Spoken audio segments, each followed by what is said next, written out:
On Thai PBS World Tonight, a Chinese national is sought over the death of a Thai female escort in a Bangkok hotel. China's Liu Zhongyi has flown to the Thai-Myanmar border to tackle cross-border scams. And a group of 44 former Move For Party MPs face ethical misconduct charges over its signed motion to amend the lèse-majesté law.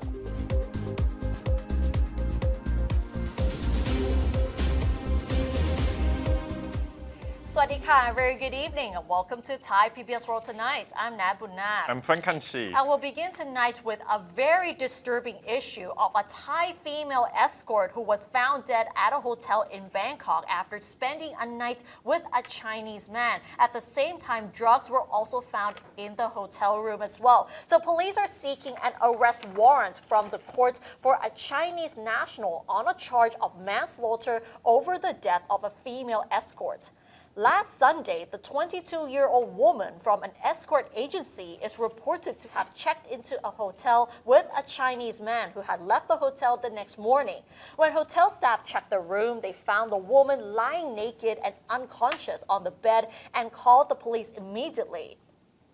Police say that the woman, identified only as Airada, was already dead when they arrived at the scene. Some narcotics were found in the hotel room, and the woman's body was taken to the Police General Hospital for an autopsy. Police report that the victim's family took her body back home for a funeral, and she was cremated last Thursday.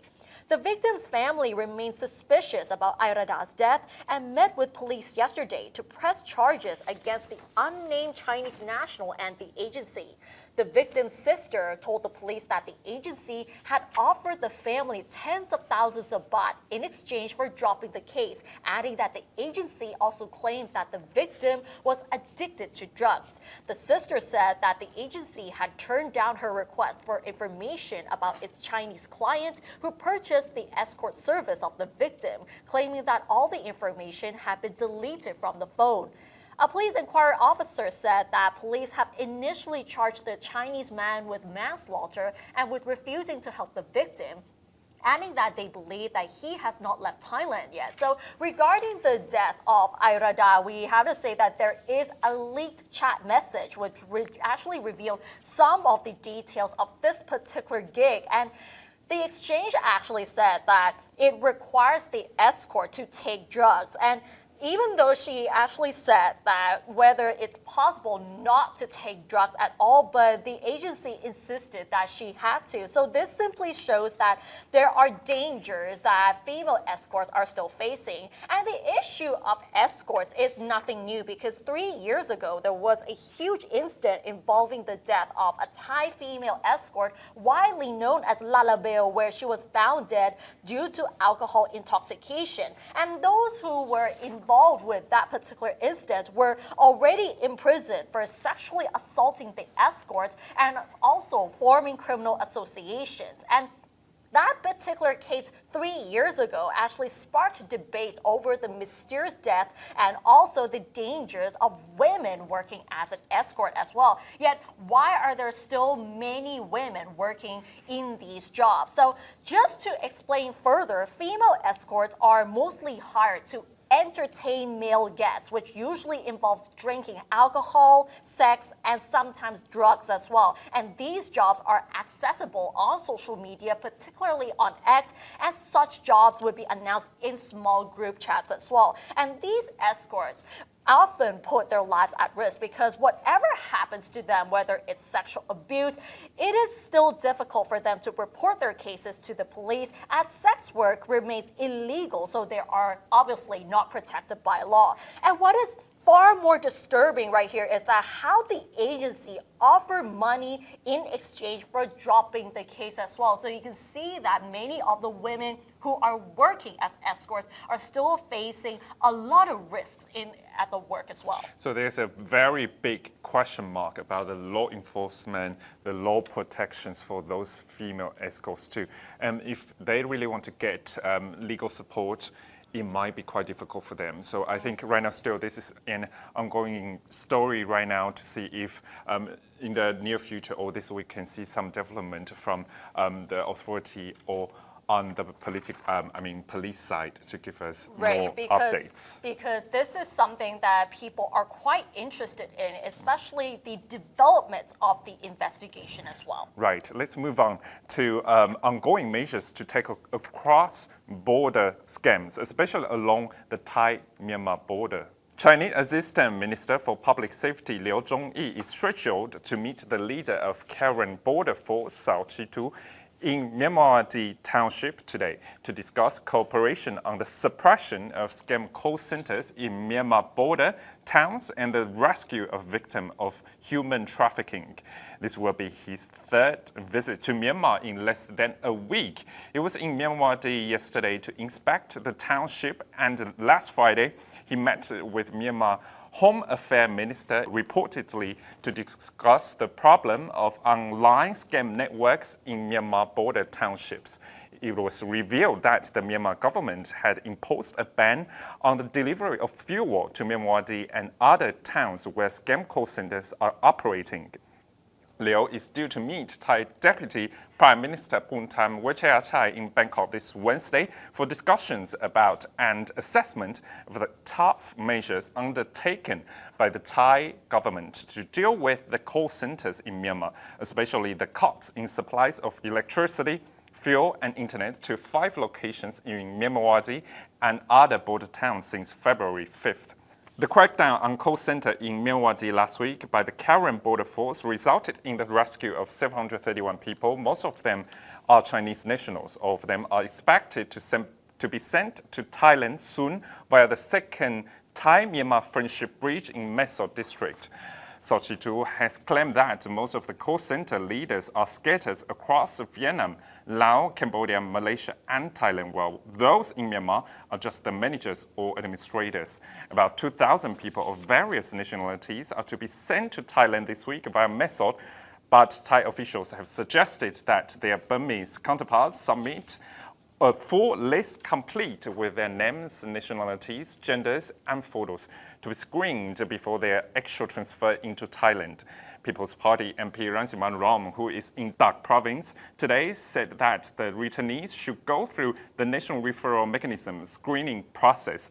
As head of the House Committee on National Security and Border Affairs, Rangsiman said the committee has discussed all 59 border crossings between Dak and Myanmar with local officials and the private sector in Dak, and whether they should be closed to prevent their use by human trafficking gangs. Meanwhile, Kanawi Subsang of the opposition Fair Party commented on the issue, stating that police should not be only the ones responsible for screening those who are transferred from scam call centers in Myanmar into Thailand, because the procedure is sensitive and requires professional personnel. He also said that interdisciplinary officials should be included in the process to ensure accurate screening results. He was speaking as Thai authorities screen hundreds of foreign nationals already transferred from Myanmar to determine whether they had intentionally worked in illegal call centers or had been tricked into doing so. The latest example of confusion came about last week when the chief of the Cybercrime Investigation Bureau claimed that of 260 foreigners, only one was a victim, while the rest had worked there willingly. Today, however, he revised the claim, saying that most of the group were victims of a human smuggling network, while the rest had joined up voluntarily. Kanawi said that it was difficult to distinguish between victims and non-victims, as those who were reported to have willingly worked in the centers might have been tortured or forced into doing so. Some had intended to work in Thailand, but were lured into working as customer service agents for the centers in Myanmar. Last week, Police General Thatchai Pitanilabut, chief of the police's anti-human trafficking center, claimed that nearly all who crossed the Thai border into Myanmar had done so knowingly and intentionally to work in scam call centers. So far, Thailand has already deported 10 Chinese nationals linked to the high-profile alleged kidnapping of a Chinese actor Wang Xing, who was rescued from a cyber fraud center in Myanmar. The suspects were part of a gang operating in Myanmarwadi township of Myanmar and were allegedly involved in defrauding Chinese citizens, including the actor. According to Thai police, the 10 people involved were deported for Chinese police to prosecute them. Thai police have pledged to ramp up investigations into assets and cooperate with the country's anti-money laundering agency to combat call center scams. So we can see, of course, in two countries, China and, of course, Thailand and Myanmar, actually, there's a triangle there, cooperation that, of course, to turn down or decrease the scam centers right now. I think the scam centers are becoming huge already because it doesn't only require two countries, but other countries have come and get involved in terms of tackling these scam centers and saving the victims who have been lured into working in these human trafficking gangs and scam call centers as well. And now let's move on to the latest in Thai politics. Prime Minister Paetongtarn Shinawatra is visiting the southern provinces of Phatthalung and Songkhla today and tomorrow. At the same time, they are scheduled to organize a mobile cabinet meeting there as well. The Prime Minister and her delegation have busy schedules today, including a visit to Thale Noi Viewpoint in Kwan Khanun district of Phatthalung to discuss the management and development of Songkhla Lake, a visit to Thai Union Seafood Company in Singhanakon district in Songkhla as well. Then they will travel to Mueang district for a discussion with provincial officials and representatives of the tourism industry about the development of the old town of Songkhla as a tourist attraction. The Prime Minister will chair the first mobile cabinet meeting of this year at Prince of Songkhla University tomorrow morning, after which she and her delegation will travel to Sadao district to observe border trade between Thailand and Malaysia and to follow up the construction of a new customs checkpoint. Meanwhile, Defense Minister Phumtham Wechayachai is in Pattani province today for a meeting with the commander of the 4th Army Region in his capacity as the Director of Internal Security Operations Command's 4th Region and representatives of other security agencies for a review of strategic plans for the rest of Deep South. After the meeting at the Sirinthorn Barracks in Pattani, Phumtham will travel to Hat Yai District for another meeting with representatives of the 9th Region Provincial Police Bureau, the Southern Border Provinces Administration Center, and also the National Security Council. At the same time, he will also attend the mobile cabinet meeting on Tuesday. So it's like a busy schedule for Prime Minister Paetongtarn and the cabinet ministers as well. So what they're focusing on is the border trade and tourism, which is also a very important area right there. I think this is what international organizations, they suggest what the government should do at this moment to push for the tourism industry, as in, of course, not just Bangkok and secondary city in southern part of the provinces there. And we can see, of course, the defense Minister Phumtham Wechayachai there to focus on the defense collaboration, of course, to see the local management there to see how it goes. So it's definitely a big one. So we'll have to wait and see what the meeting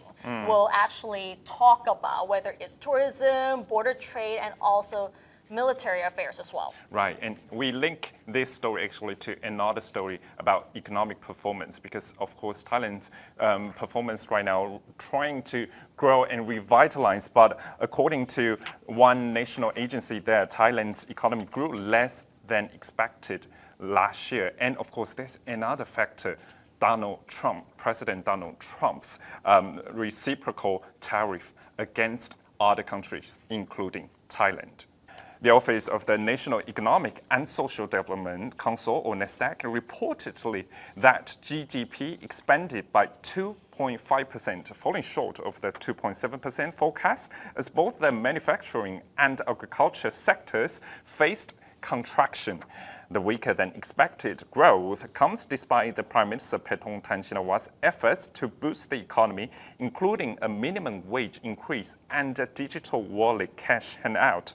Analysts say Thailand had one of the slowest recoveries in Asia from the COVID-19 pandemic. According to Capital Economics, GDP is now just over 4% above pre-pandemic levels.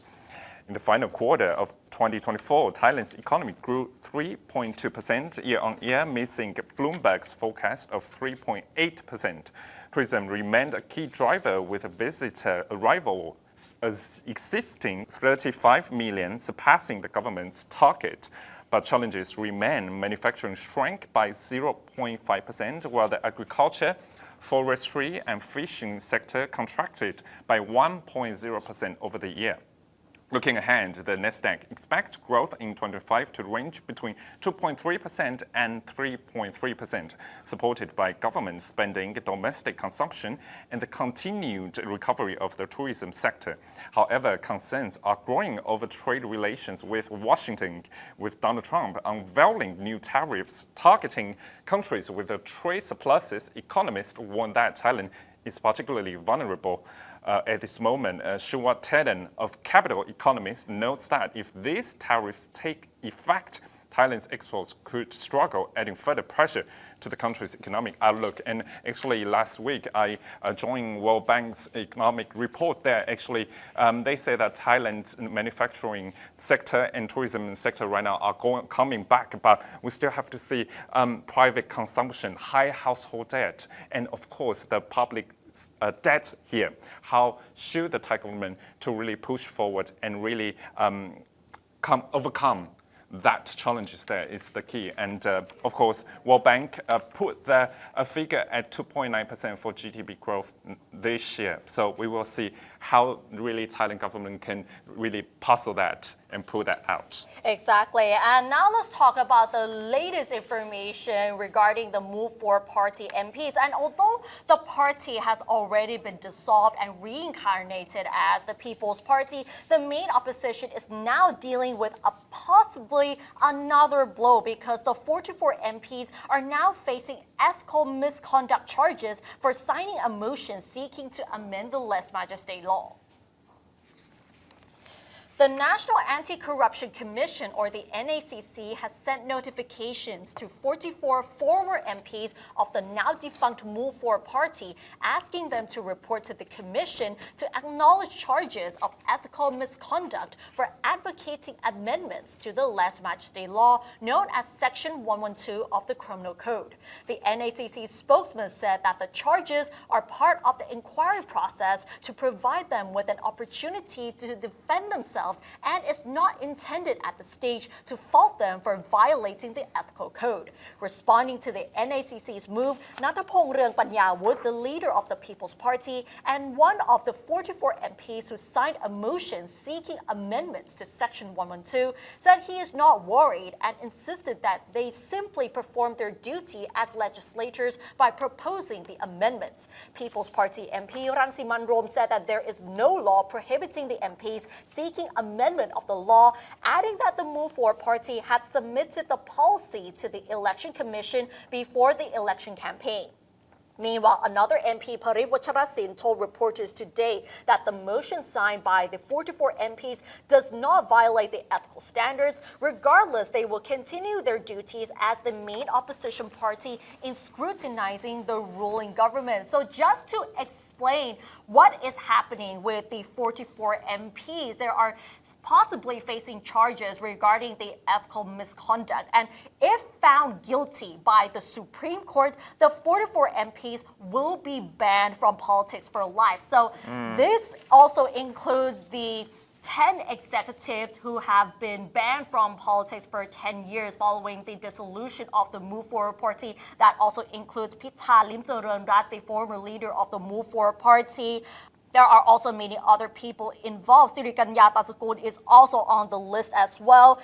Patipat Santipada is also included on this list as well. And also many of the key figures of the Move Forward Party are also on the list. So if found guilty, they will be banned from politics for life. But this is not at that stage yet. Yeah, political analysts actually talk about if this is the doomsday for People's Party, as in, of course, since Kun Thanathong leading the Future Forward Party there, and Kun Pitha leading Move Forward Party, and Rana Kunteng leading People's Party, as in, they will see this might be a end date for them, but would we see a big backfire from that? Because this is what Kun Latimalong said. There's no law prohibiting MPs to amend Section 112, but this is a very sensitive law here, as what we said in Thailand. And we'll see, of course, this how it goes from the Supreme Court. But right now, we haven't seen that. This is just the primary stage for that. Yes, it's still at the NACC stage. So this is what the MPs have been responding, but then we will have to wait and see how this case will develop very soon, because it's hopefully it might be finalized by this month or possibly next month as well.